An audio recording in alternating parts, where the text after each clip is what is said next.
Can you imagine being told you're sick, that you're not wanted, and then shoved out into a raging storm by your own father?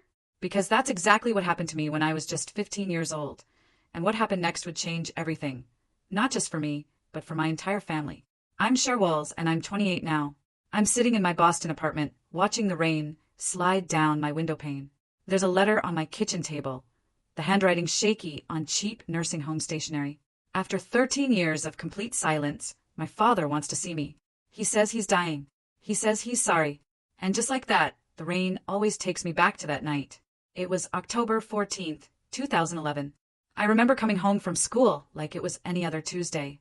Backpack over one shoulder, my head still buzzing from acing an algebra test. I was thinking about dinner, about homework, about the band poster I wanted to buy. Just normal 15-year-old stuff.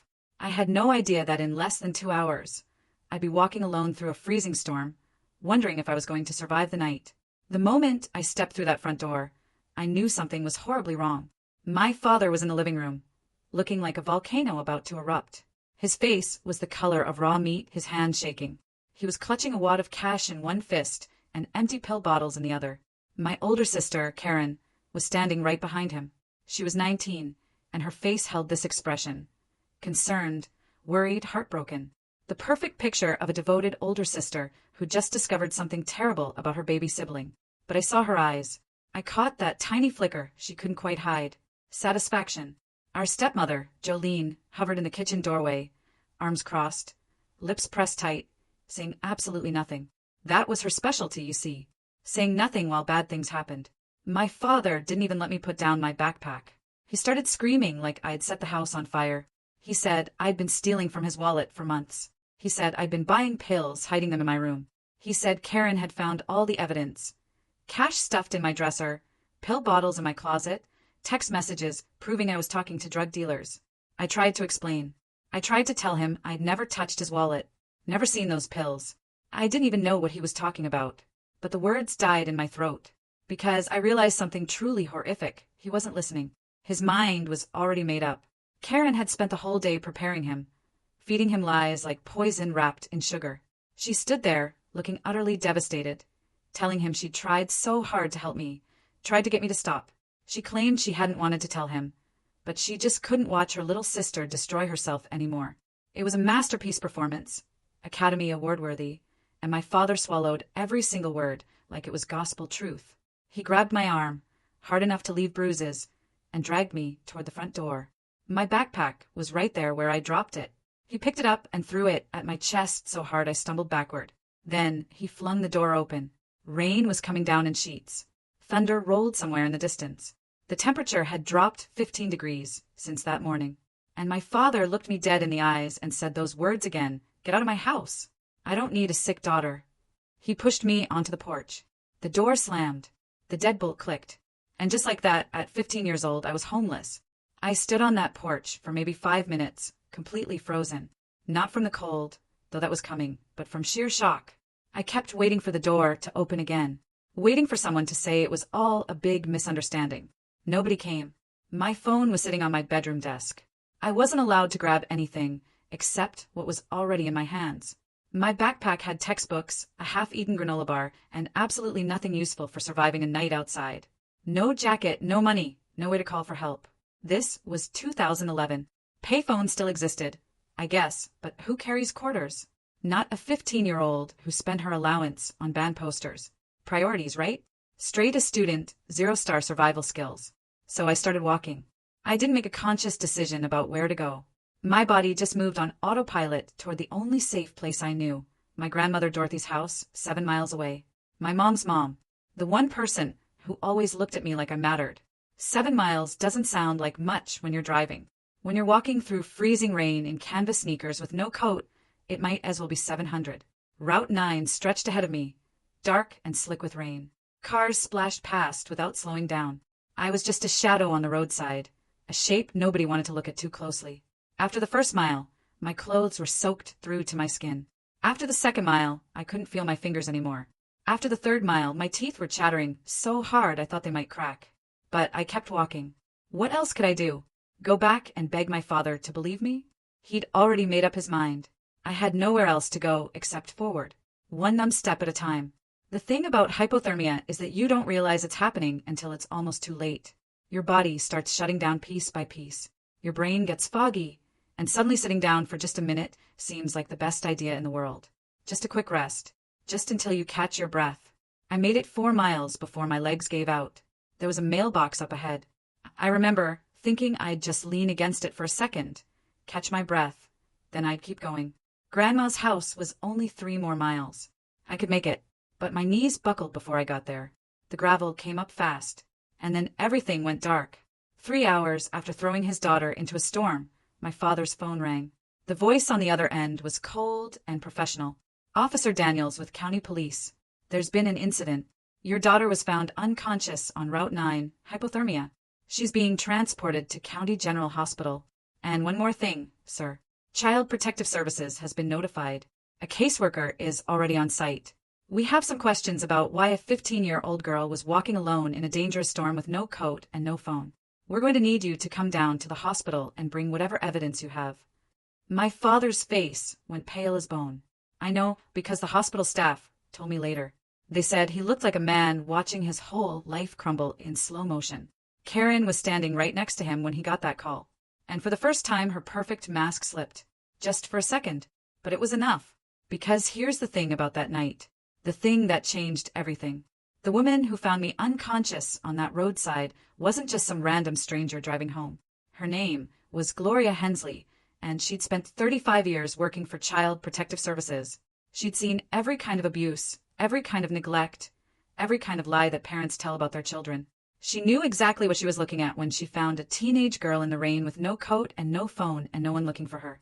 And she was not about to let it slide. My father thought he was getting rid of a problem that night. Thought he was cleaning house, cutting out the bad apple, protecting his family from a sick daughter who didn't deserve his love. But what he actually did was light a fuse, and he had no idea what was about to explode. Before we continue, if you're finding yourself hooked by this story, please consider hitting that subscribe button and dropping a comment below telling me where you're watching from. I see everything, and your support means the world to me. Now, to understand what happened that night, to really understand why my sister did what she did, I need to take you back. Back to when everything started falling apart. My mother, Patricia, died in 2006. Cancer. I was 10 years old. Karen was 14. One day, we had a mom who made pancakes on Sunday mornings and braided my hair for school pictures. The next day, we were standing by a hospital bed, watching machines beep slower and slower until they stopped altogether. My father didn't handle it well. That's putting it mildly. He basically collapsed in on himself like a dying star. Went to work, came home, sat in his recliner and stared at nothing. The house could have burned down around him, and I'm not sure he would have noticed. So Karen stepped up. At 14, she became the one who cooked dinner, signed permission slips, and made sure I got to school on time. She became the responsible one, the mature one, the daughter my father could lean on, and he praised her for it constantly. What would I do without you, Karen? You're so grown up, Karen.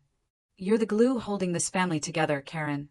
I don't think he ever once asked how she was handling our mother's death. He just expected her to handle everything else instead. My father had 2 blind spots in life, his oldest daughter and his beloved recliner.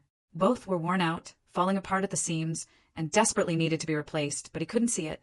Men and their recliners, I swear.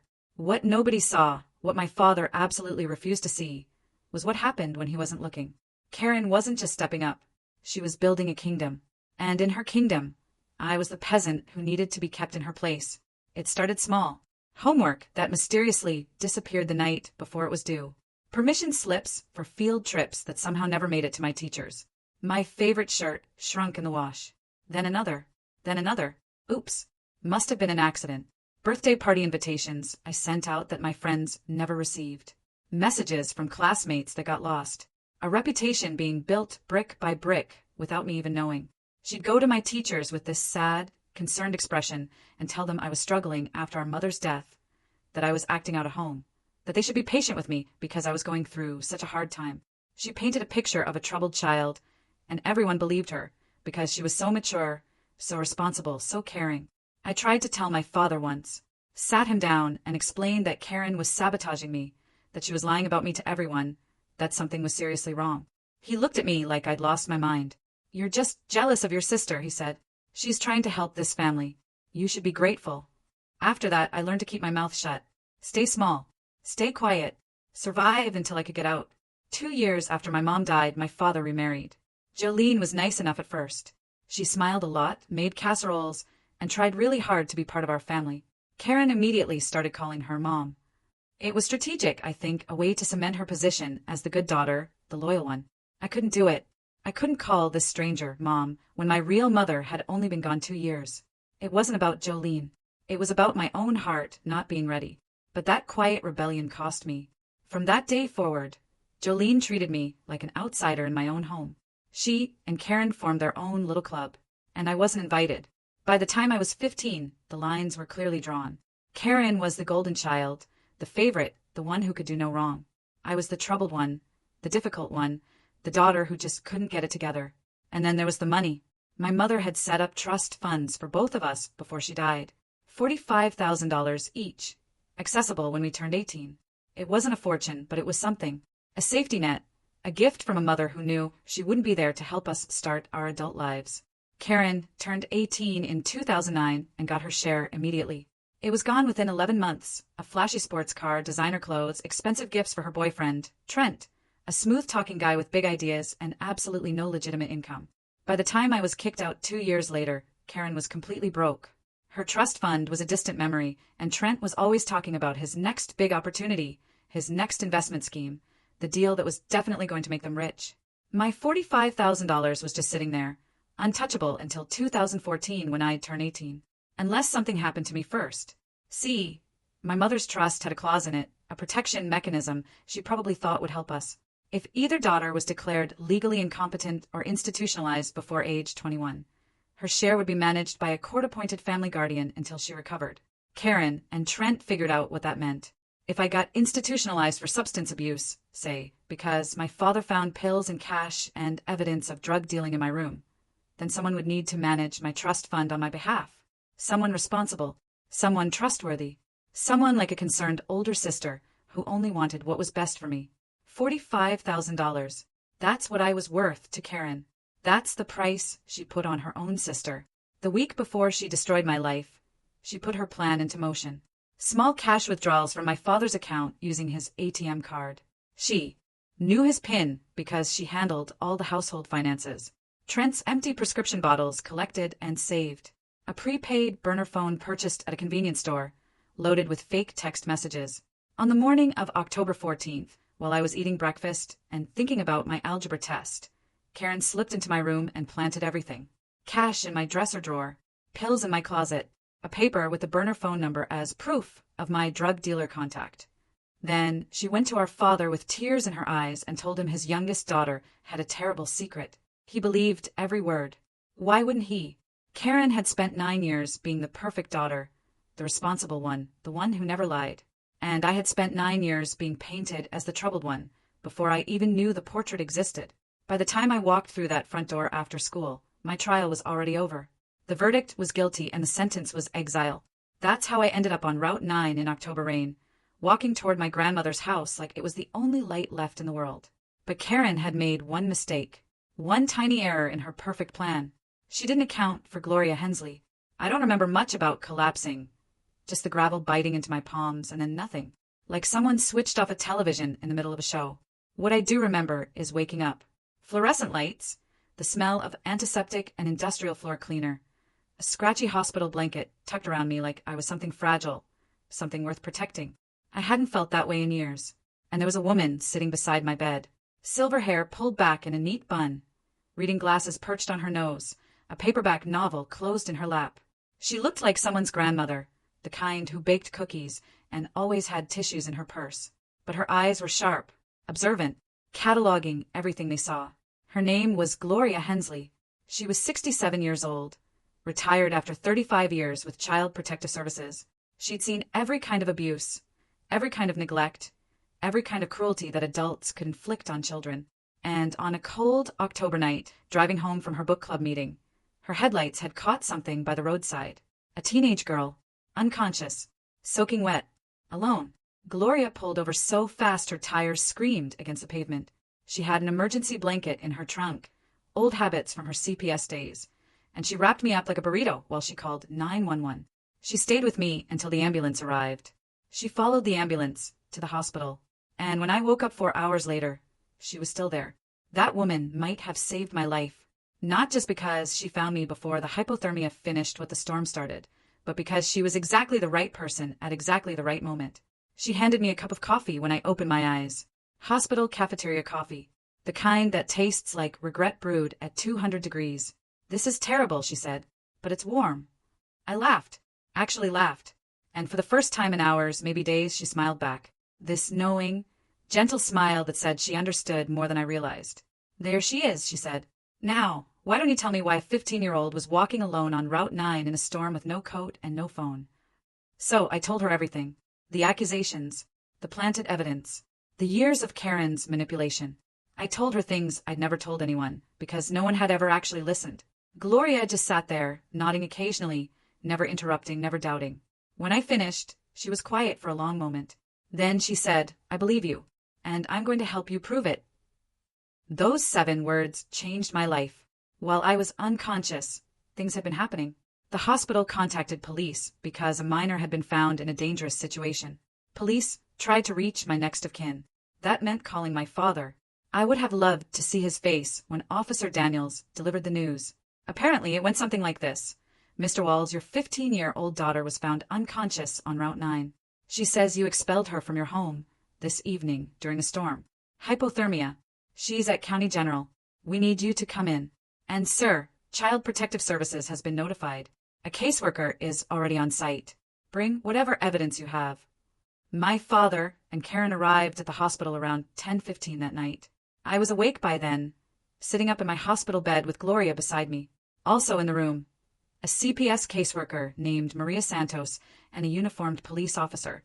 Not exactly the welcome committee my father was expecting. He looked shaken. Not guilty, not yet. Just annoyed and confused, like this was all a big inconvenience. Karen was right behind him, and for the first time in my life I saw her look nervous. The smirk she'd been wearing when I left wasn't anywhere to be found. They expected to find a scared, apologetic girl, ready to confess her sins and beg to come home. Instead, they found a room full of professionals asking very pointed questions about why a child was wandering alone and dangerous, whether with no means of communication or protection. The power dynamic had shifted, and Karen felt it. She tried to run her usual script. Concerned older sister, troubled younger sibling. We just want what's best for her. But Maria Santos wasn't buying it. 30 years of social work had given her a finely tuned radar for deception, and Karen was setting off every alarm. Then my grandmother arrived. Dorothy Reeves was 67 years old, 5'2" of pure determination, and she was absolutely not in the mood for nonsense. My mother was her only daughter, and I was her only grandchild, and she had never trusted my father or his new family. She lived 40 minutes from the hospital. She made it in 25. I heard her before I saw her. The distinctive click of sensible heels coming down the hallway at a pace that meant business. She swept into my room like a small, silver-haired hurricane and immediately positioned herself between me and my father. "That's my granddaughter," she announced to everyone present. "What has this fool done now?" My father tried to explain, tried to justify, started talking about the stealing, the pills, the evidence. Dorothy listened for about 30 seconds before holding up one hand. "Raymond," she said, "I've known you for 15 years, and you've never been the sharpest tool in the shed. But this might be your dumbest moment yet. You threw a child into a storm based on what? Pills that appeared out of nowhere. Cash that magically materialized. Did you even ask her side of the story?" He opened his mouth, closed it, opened it again. Dorothy nodded. "That's what I thought. Here's the thing about my grandmother. She didn't just love me, she fought for me. That night, while I sat exhausted and hypothermic in a hospital bed, Dorothy Reeves went to war. She demanded an emergency custody hearing. Right there, right then. It was nearly midnight, but she didn't care. She called a family court judge who owed her a favor. Apparently, Dorothy had been on the PDA with his wife for 15 years and got him on the phone. The hospital social worker presented the facts. A minor child expelled into dangerous weather conditions. No investigation conducted before expulsion. No attempt to verify accusations. Child found unconscious with early-stage hypothermia. Father's evidence unexamined by any professional. By 12:30 in the morning, I had a new home. Emergency temporary guardianship was granted to Dorothy Reeves, effective immediately. My father was ordered to have no contact with me until a full investigation was completed. CPS would be interviewing everyone. Me, Karen, my father, Jolene, and they would be taking a very close look at that so-called evidence. As we walked out of the hospital, my father tried one more time.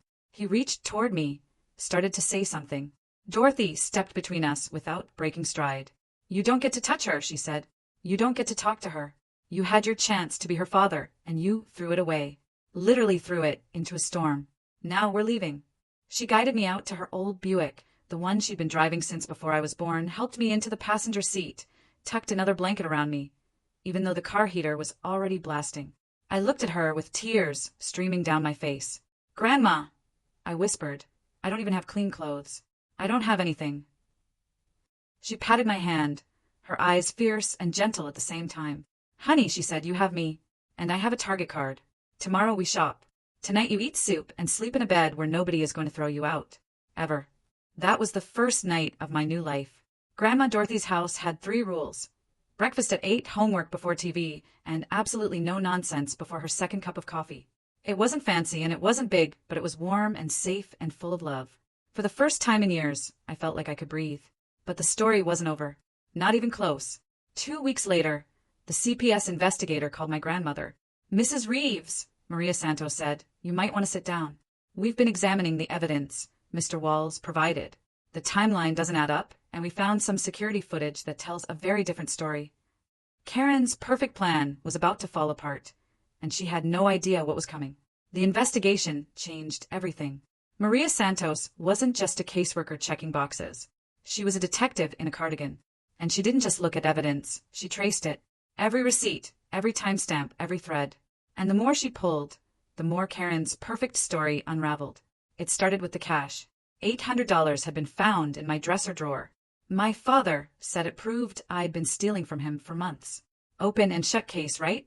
Except Maria Santos actually checked the bank records. That $800 came from a single ATM withdrawal on October 14th, the same day I was kicked out. The bank provided surveillance footage from the machine. Timestamp: 2:47 in the afternoon. The person on camera wasn't me. It was Karen. Clear as day. Same jacket she'd been wearing that morning. Same ponytail. Same car parked in the background. Her white sedan with the dent in the bumper from when she'd backed into a mailbox the previous summer. Here's the thing about alibis. Mine was airtight. At 2:47 p.m. on October 14th, I was sitting in 5th period chemistry class, learning about molecular bonds. The school attendance system showed me present until 3:15. My teacher remembered me asking a question about covalent electrons. I couldn't have made that withdrawal. Physically impossible. I was in a classroom 12 miles away, surrounded by 30 witnesses and an electronic check-in system. Karen thought she was so clever. But here's the thing about being a criminal mastermind. You actually have to be smart. She used our father's ATM card without considering that banks have cameras. She made the withdrawal in the middle of the afternoon without checking if I had an alibi. She bought the burner phone at a convenience store 2 blocks from her gym, on camera in her yoga pants, with her car visible in the parking lot. Some masterminds wear capes. Karen wore Lululemon. And she got caught because she couldn't be bothered to drive an extra 10 minutes. Then there were the pills. The bottles planted in my closet were traced back to a prescription for Trent Barlow, Karen's boyfriend, the one with all the big ideas and no legitimate income. Anxiety medication prescribed by his doctor, filled at the pharmacy on Oak Street. Maria Santos called that pharmacy. Interesting finding. Trent had reported those pills stolen, filed a police report and everything, claiming someone broke into his car and took them. Very concerned citizen behavior. Except he filed that report on October 17th. 3 days after I was kicked out. If those pills were already stolen and hidden in my room on October 14th, why did Trent wait 3 days to report the theft? The answer was obvious. Because they weren't stolen.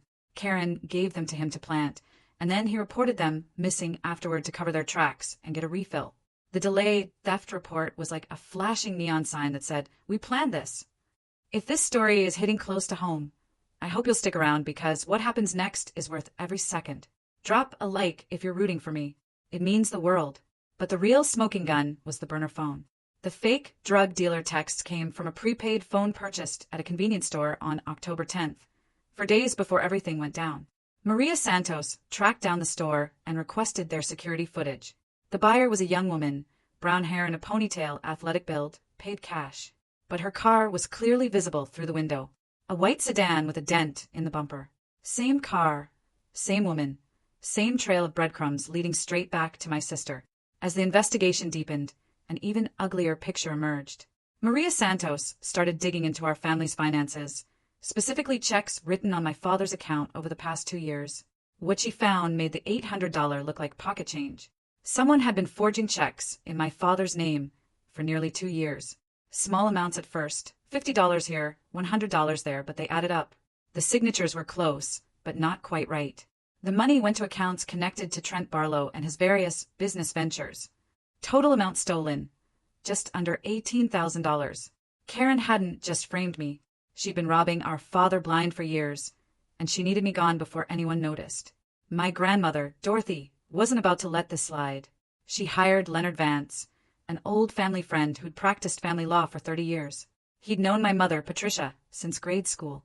And when Dorothy explained what had happened, his face went hard in a way that made me glad he was on my side. Leonard filed for permanent guardianship immediately. He also filed a civil suit against Karen for fraud, emotional distress, and whatever else he could make stick. And he made sure my trust fund was protected with additional oversight, so nobody could touch it until I turned 18. That year taught me something I carry with me still. Keep records of everything. Every receipt, every message, every promise someone makes, write it down. My grandmother kept a folder for every important document in her life. Bills, letters, tax returns, warranties. She called it her paper insurance. After everything that happened, I started doing the same thing. I was 16 years old and I bought my first filing cabinet. Still have it, still use it. Some habits save your life. Living with Grandma Dorothy was like learning to breathe again after years of holding my breath. Her house wasn't big or fancy. 2 bedrooms, 1 bathroom, a kitchen that smelled like coffee and cinnamon, but it was warm and it was safe and nobody there was plotting against me. She enrolled me in a new school where nobody knew my history. I made real friends for the first time. People who liked me for me, not because they'd been fed a story about who I was supposed to be. I started seeing a counselor, finally processing years of manipulation that I'd absorbed without even realizing. Grandma Dorothy didn't have a lot of rules, but she was strict about one thing: dinner at 6. No exceptions. She said chaos can wait until after the meatloaf. Honestly, best advice I've ever gotten. Meanwhile, my father's world was crumbling. The CPS investigation put the entire Walls household under a microscope. Raymond was questioned multiple times, each session leaving him more exhausted and confused. How had he missed so much? How had he been so blind? Jolene started sleeping in the guest room. Conversations between them became clipped, tense, loaded with accusations neither of them wanted to say out loud. And Karen was furious. Not sorry, never sorry, just angry that her plan had fallen apart. She blamed everyone but herself. The CPS investigator was biased. The bank footage was misleading. Trent's prescription records were a misunderstanding. The golden child's crown was slipping, and she couldn't stand it. Leonard Vance spent months building an airtight case. Bank records, surveillance footage, pharmacy documents, phone purchase receipts. He collected witness statements from Gloria Hensley, from my teachers, from neighbors who'd noticed Karen's car coming and going at odd hours. Even some of Karen's former friends came forward. Turns out she'd burned a lot of bridges over the years, and people were happy to share stories about her lies, her manipulation, her casual cruelty. The court date was set for March 2012. But 1 month before the hearing, something unexpected happened. Trent Barlow got arrested in Nevada. Federal marshals picked him up for running the same investment scam in 3 different states. Over $400,000 stolen from victims who trusted him with their savings. He was facing serious federal charges, possibly 15 years in prison. His lawyer made a phone call the next day. Trent was ready to cooperate, ready to make a deal, ready to tell the truth about everything, including his girlfriend Karen and what she'd done to her little sister. The walls were closing in, and Karen had nowhere left to run. Trent Barlow was many things: a con artist, a liar, a man who'd built his entire life on other people's trust and money. But he wasn't loyal. The moment federal prosecutors offered him a reduced sentence in exchange for cooperation, he sang like a canary with a record deal. His written statement was 12 pages long. He confirmed everything. The plan to frame me had been Karen's idea from the beginning. She'd been stealing from our father for nearly 2 years, funneling money to Trent for his investments. When she realized her theft was getting harder to hide, she decided she needed a scapegoat. That scapegoat was me. Karen figured I was the perfect target, the troubled younger sister, the one who'd never fit in, the one nobody would believe. She told Trent that getting me institutionalized would solve two problems at once. She'd have someone to blame for the missing money, and she'd get access to my trust fund as my guardian. $45,000. That's what she planned to steal from me while I sat in some facility, drugged and discredited, and completely alone. Trent wrote it all down. The planning sessions, the pill bottles he provided, the burner phone Karen purchased. The morning she planted the evidence in my room. He even included text messages between them from the days leading up to October 14th, messages that proved this wasn't impulsive. It was calculated, premeditated, cold. His final line stayed with me.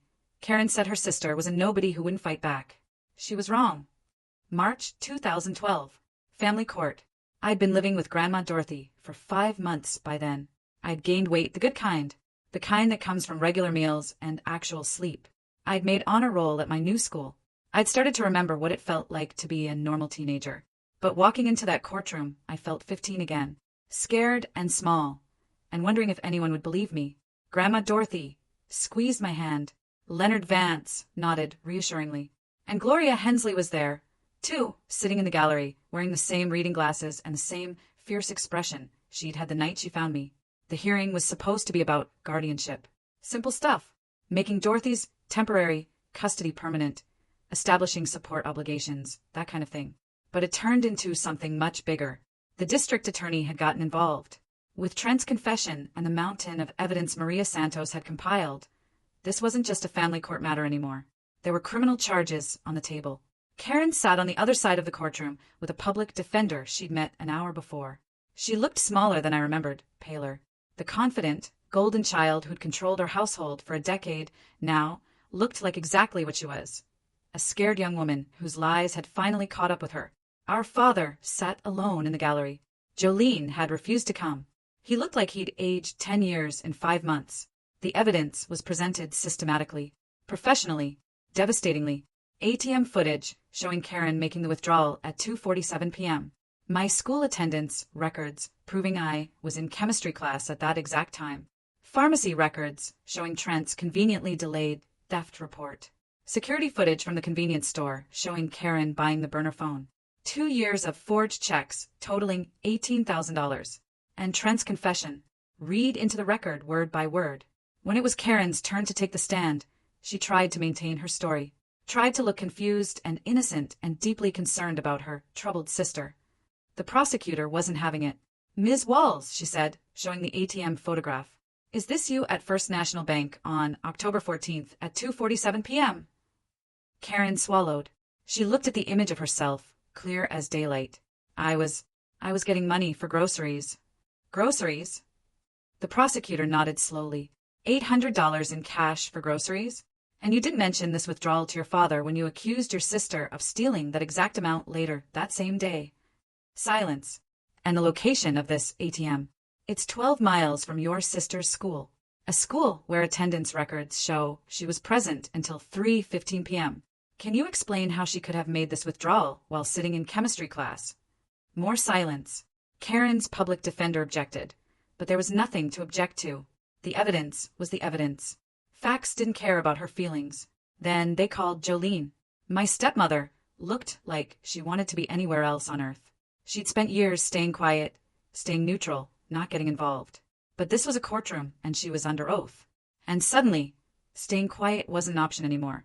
The prosecutor asked her about the morning of October 14th. Did she see anything unusual? Jolene's voice was barely above a whisper. Karen went into Sherry's room that morning, around 7 a.m. She said she was borrowing a hair tie. Did she come out with a hair tie? No, she came out empty-handed. And did you notice anything else in the days before the incident? Jolene closed her eyes. She looked like she was bracing for impact. 2 days before, I overheard Karen on the phone with Trent. She said, everything is in place.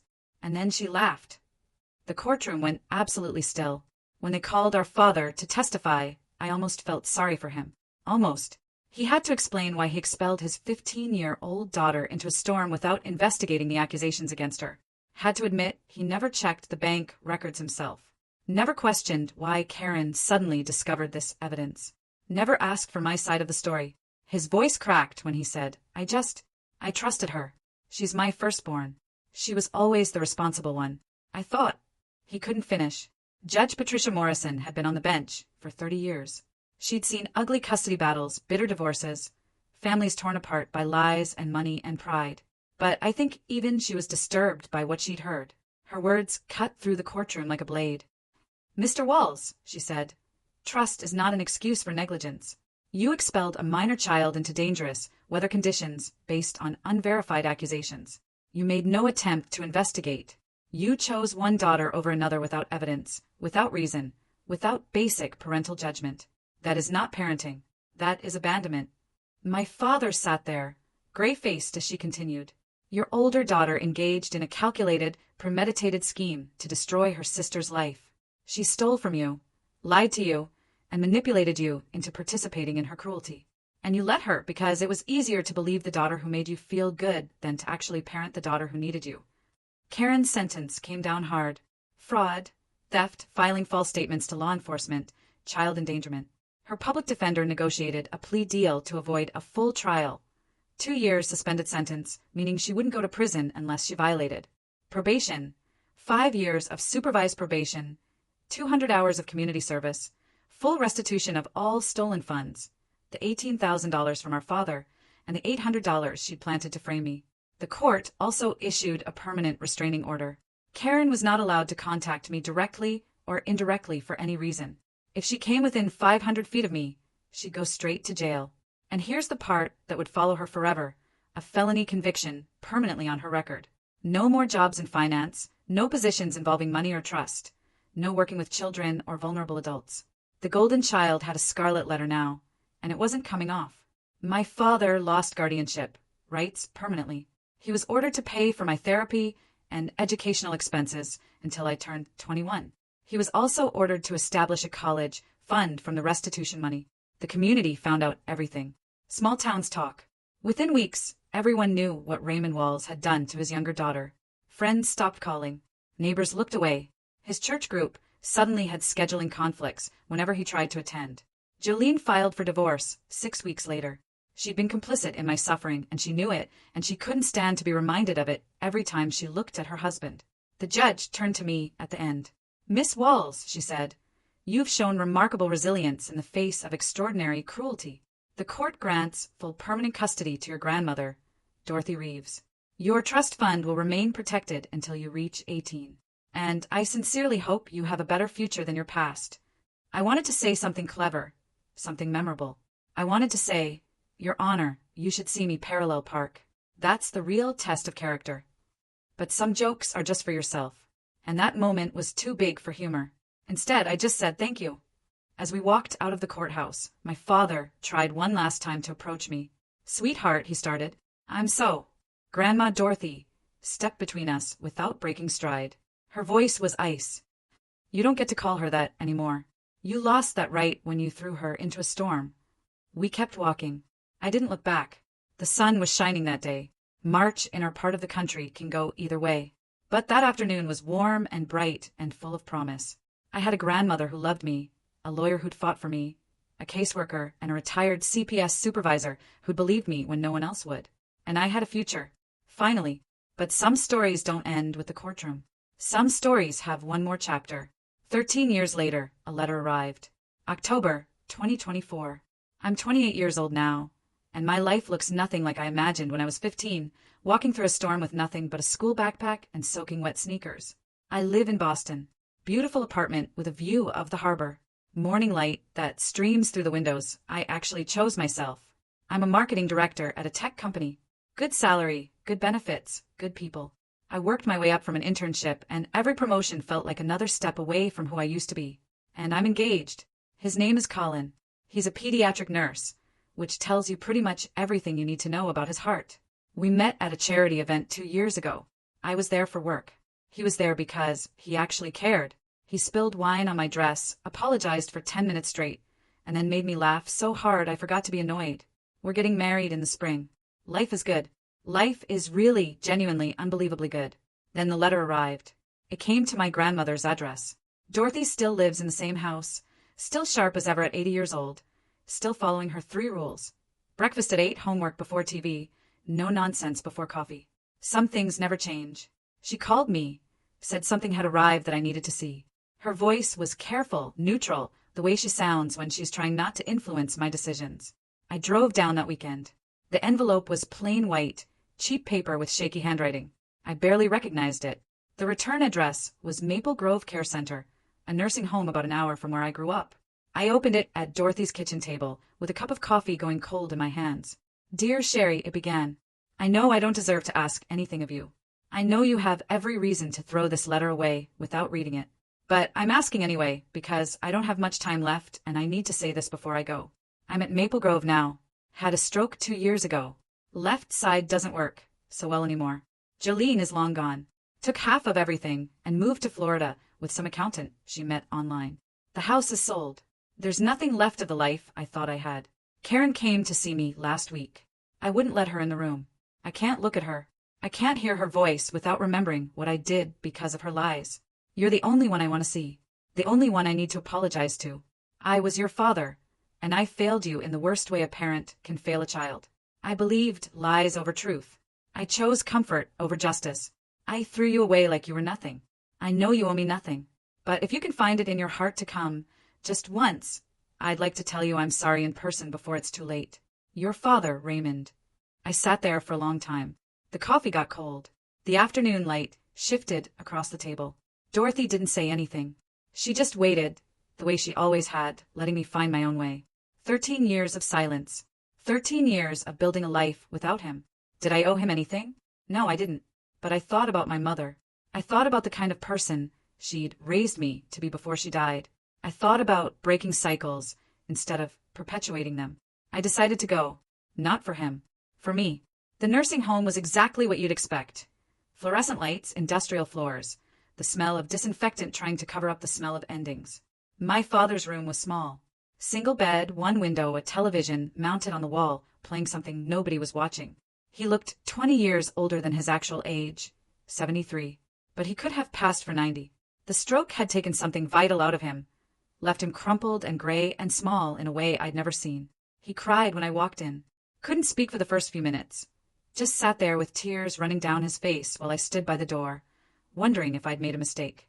Eventually he found his voice. He apologized over and over, stumbling over words, repeating himself, because the stroke had taken some of his language, too.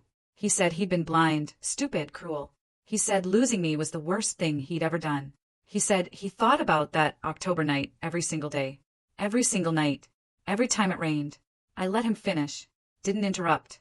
Didn't comfort him, either. Then I said what I'd come to say. "I forgive you." His face crumpled with relief. "But I want you to understand what that means." I pulled a chair close to his bed and sat down. Made sure he was looking at me. Forgiveness doesn't mean I forget.